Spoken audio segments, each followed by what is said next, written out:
It occurred a long time ago. A king of China sent his son to a Zen master with the aim of making him a good ruler. The Zen master, after keeping him with him for a few days, sent the crown prince to live alone in the forest for a year. When the prince returned, the master asked, "Tell me, what did you hear in the forest?" "I heard the call of the cuckoo.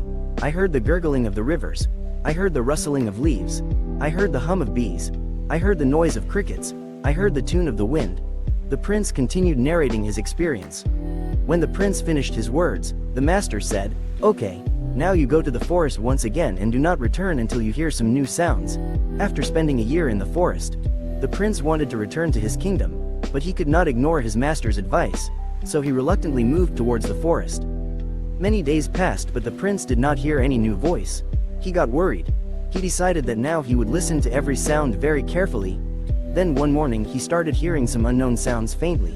A few days after this incident he returned to the Zen master and said, "At first I heard the same sounds as before, but one day when I started listening very carefully I started hearing things which I had never heard before.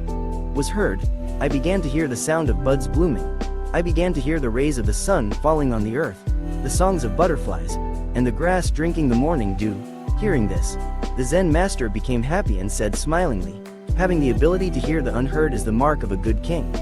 Because when a ruler learns to listen to the hearts of his people, to understand their feelings without them speaking, to understand the unspoken pain, to hear the unspoken complaints of his people, then only he can win the trust of his subjects, understand when something is wrong and meet the real needs of his citizens."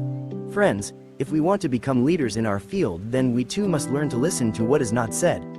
That is, we should do our work with full alertness like that prince and should take care of the needs and feelings of those working with us. Only then we will be able to establish ourselves as a true leader.